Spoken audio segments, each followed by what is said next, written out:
పహల్గామ్ ఉగ్రదాడి ఘటనకు నెల రోజులు పూర్తవుతుంది. భారత్ శక్తి ఏంటో పాకిస్తాన్కు తెలిసొచ్చింది. భారత్ సైన్యం జరిపిన దాడుల్లో చిత్తుపోయిన మేకపోతు గాంభీర్యం మాత్రం తగ్గలేదు. పాకిస్తాన్ భారత్ మీద బదులు తీర్చుకుంటామని రెచ్చగొట్టే ప్రకటన చేస్తుంది. సింధూరం గన్ పౌడర్గా మారితే పర్యవసానం ఎలా ఉంటుందో ప్రపంచంతో సహా శత్రువులకు అర్థమవుతుందన్నారు ప్రధాని మోడీ. ఉగ్రవాదాన్ని పక్కన పెట్టే వరకు పాకిస్తాన్లో ఎలాంటి చర్యలు ఉండబోవని స్పష్టం చేశారు. మరోవైపు పహల్గామ్ ఘటనకు ముందే ఢిల్లీలో దాడులకు ఐఎస్ఐ పనిన కుట్రను భగ్నం చేశారు ఢిల్లీ పోలీసులు. జమ్మూ కశ్మీర్ పెహల్గాంలో ఉగ్రవాద దాడి జరిగి నెల రోజులవుతుంది. ఆపరేషన్ సింధూర్, ఆ తర్వాత భారత్ పాకిస్తాన్ దాడులు, ప్రతిదాడులతో యుద్ధం దాకా వెళ్లిన ఉద్రిక్తతలు ఇంకా కొనసాగుతున్నాయి. ఏప్రిల్ 22వ తేదీన బైసరన్ లోయలో పర్యాటకులను లక్ష్యంగా చేసుకుని చెలరేగిపోయారు ఉగ్రవాదులు. మగవారి మతం పేరు అడిగి మరీ దారుణంగా చంపేసిన వైనం దేశ ప్రజలను కలిచివేసింది. తమను వదిలేయాలని ప్రాధేయపడిన మహిళల్ని మోడీకి వెళ్లి చెప్పుకో అంటూ దాష్టీకాన్ని ప్రదర్శించి 26 మంది అమాయకుల్ని పొట్టన పెట్టుకున్నారు. ఈ ఘటనను తీవ్రంగా పరిగణించారు ప్రధాని మోదీ. వెంటనే పాకిస్తాన్కు గట్టి బుద్ధి చెప్పే చర్యలకు ఉపక్రమించారు. ఇరు దేశాల మధ్య 1960 నాటి సింధు జలాల ఒప్పందాన్ని నిలిపివేశారు.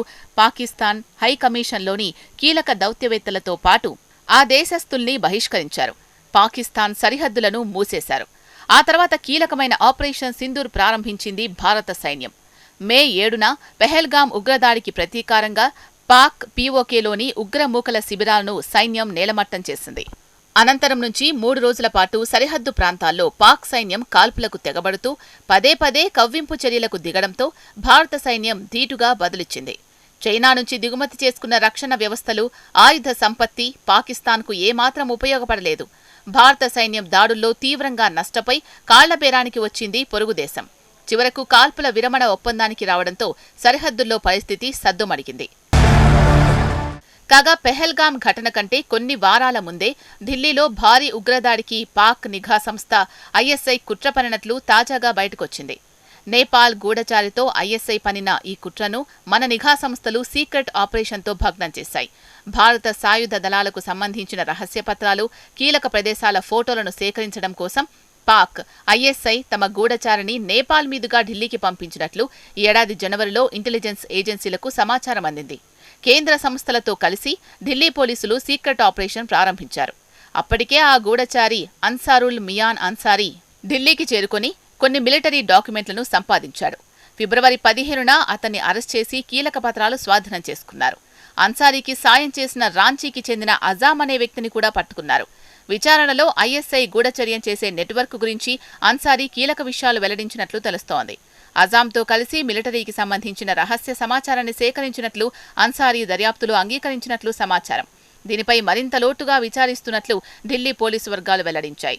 ఢిల్లీలో ఐఎస్ఐ సెల్ను పట్టుకోవడంతో భారీ ఉగ్రకుట్ర తప్పిందంటూ నిఘా వర్గాలు పేర్కొంటున్నాయి. చింత చచ్చినా పులుపు చావలేదు అన్నట్లు భారత్ ముందు చిత్తైపోయినా తమ దుష్ట బుద్ధిని మాత్రం మార్చుకోలేదు పాకిస్తాన్. పెహల్గాం ఉగ్రదాడి ఘటన దురదృష్టకరమంటూనే పాకిస్తాన్ ప్రధాని షెహబాజ్ షరీఫ్ మళ్లీ నోరు పారేసుకున్నారు. 1971 యుద్ధం నాటి ఓటమికి తాము ప్రతీకారం తీర్చుకున్నామంటూ అసంబద్ధ వ్యాఖ్యలు చేశారు.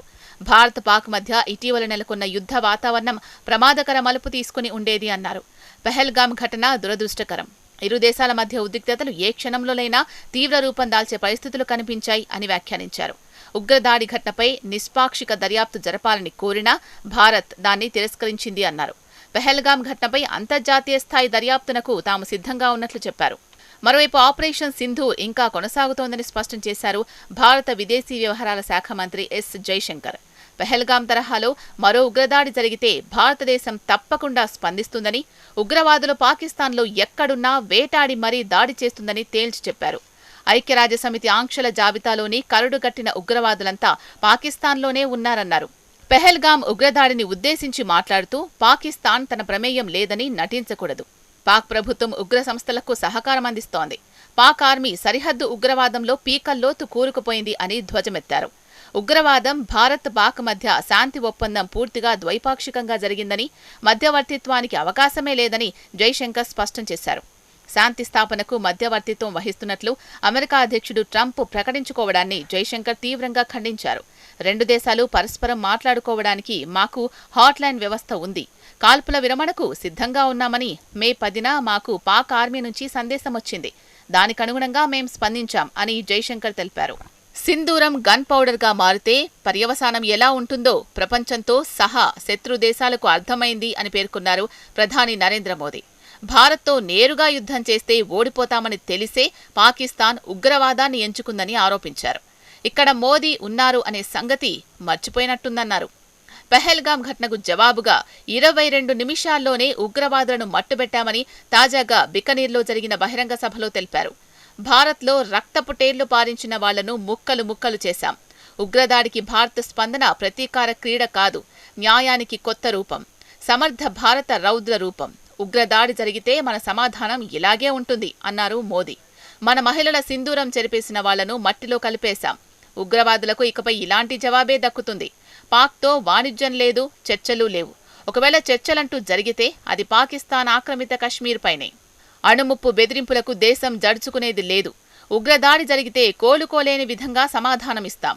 ఎప్పుడు ఎలా దెబ్బ కొట్టాలో సైన్యం చూసుకుంటుంది. ఉగ్రవాదులను, వారిని ప్రోత్సహించే వారిని ఒకటిగానే భావిస్తాం అని స్పష్టం చేశారు. తన రక్తనాళాల్లో ప్రవహిస్తుంది రుధిరం కాదు, సింధూరమని భావోద్వేగంగా తెలిపారు. పాకిస్తాన్ను మోకాళ్లపై నిలబెట్టాయంటూ భద్రతా దళాలపై ప్రశంసలు కురిపించారు మోదీ. ఇక ఏప్రిల్ 22న జరిగిన ఉగ్రవాద దాడి ఘటన పర్యవసానాల నుంచి ఇంకా కోలుకోలేదు పెహల్గాం. నాటి ఘోర ఘటన తర్వాత పర్యాటకుల సంఖ్య గణనీయంగా తగ్గిపోవడంతో పెహల్గాంతో పాటు పరిసర గ్రామాల స్థానికులు జీవనోపాధిని కోల్పోయారు. ఈ నష్టాన్ని కొంతవరకు పూడ్చుకునేందుకు జూలై 3 నుంచి మొదలు కానున్న అమర్నాథ్ యాత్రపైనే ఇప్పుడు వీరి ఆశలన్నీ ఉన్నాయి. పటిష్టమైన భద్రత మధ్య కొనసాగే ఈ యాత్రకు భక్తులు తరలివస్తారనే వీరంతా విశ్వసిస్తున్నారు. పెహల్గాంలోని బైసరన్ లోయలో సేద తీరుతున్న పర్యాటకులపై జరిగిన ఉగ్రదాడి తర్వాత భారత ప్రభుత్వం చేపట్టిన ప్రతిచర్యల్లో పలువురు ఉగ్రవాదులు మరణించారు.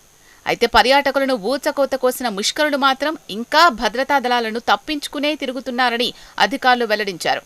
కశ్మీర్ వ్యాప్తంగా వేలాది మంది అనుమానితులను భద్రతా దళాలు ప్రశ్నించాయి. దాదాపు 100 మందిపై ప్రజా భద్రతా చట్టం కింద కేసులు నమోదు చేసి వివిధ జైళ్లకు తరలించారు. గతంలో ఉగ్రవాదులతో సంబంధాలు కలిగి ఉన్న కొంతమంది యువత కూడా ఇందులో ఉన్నారు.